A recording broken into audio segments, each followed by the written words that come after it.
Hello and good day, everyone. My name is Darlena Birch, MBA, RDN, and most importantly, public health dietitian.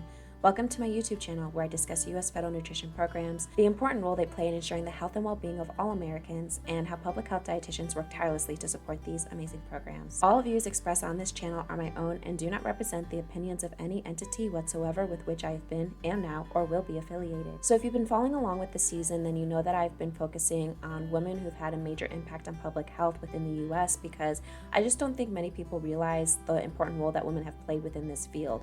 And so I just want to bring special attention to women who have had an impact on public health and nutrition at large. So today's video, I'm going to talk about Mary Swartz Rose, aka the Pioneer in Nutrition. Now I will say that Dr. Rose's career wasn't focused on public health per se, but she did contribute heavily to the field of nutrition and dietetics. And her work did ultimately contribute to public health, so I do view it as all linked together. Born October 31st, 1874 as the first of 5 children, Mary Swartz Rose was raised in Newark, Ohio. So fun fact about me, Halloween is my favorite holiday, so I am jealous of Mary Swartz Rose because she was born on Halloween, and I just feel like personally, if you had to choose any holiday to have your birthday on, Halloween would be one of the top 3, definitely number 1 in my book. In 1901, Mary Swartz Rose graduated at the age of 26 in liberal arts from Denison University in Ohio. After graduating from Denison, Rose taught at Fond du Lac, Wisconsin for 3 years.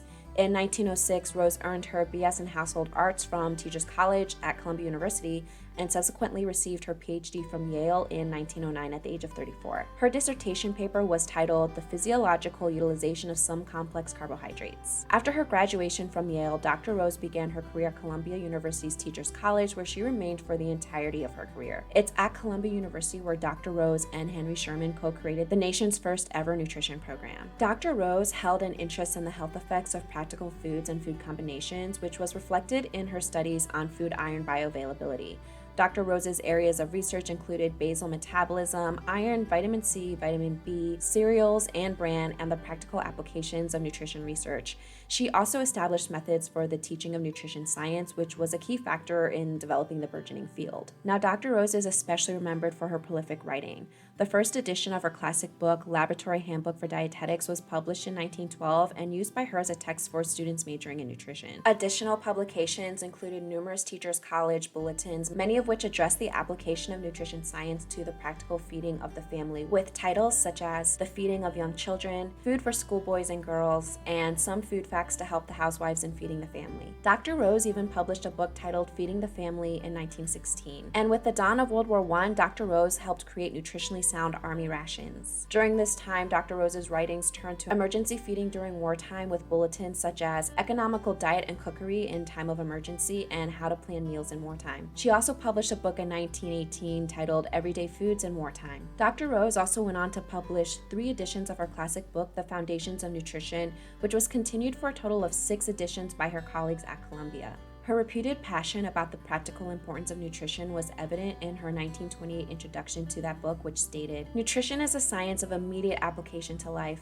The conquest one by one of scurvy, rickets, and beriberi, dramatic as each has been, is not so significant for the human race as a whole as the acquirement of knowledge which will improve the health of every man, woman, and child." Dr. Rose's honors and distinctions included her 1937 service as the 5th president and first female president of the American Institute of Nutrition. She also served on the Council of Foods and Nutrition for the American Medical Association and on the Nutrition Commission of the Health Organization of the League of Nations. Through these organizations, Dr. Rose influenced the recommendations for developing the first dietary standards approved by scientists. Furthermore, Dr. Rose was one of 5 national advisors on nutrition to the U.S. Council of National Defense. In 1939, Dr. Rose received the Associated Grocery Manufacturers of America Award of Distinction. Rose died of cancer in Edgewater, New Jersey on February 1st, 1941, and she was buried in Granville, Ohio. After her death at the age of 66, the Greater New York Dietetic Association established an annual lectureship in her honor, and the Academy of Nutrition and Dietetics began awarding a fellowship in her honor. The American Society for Nutrition and the Council for Responsible Nutrition present 2 awards in her name for research on safety and efficacy of bioactive compounds for human health, and Columbia University Teachers College named a professorship in her honor. Thank you for joining me today.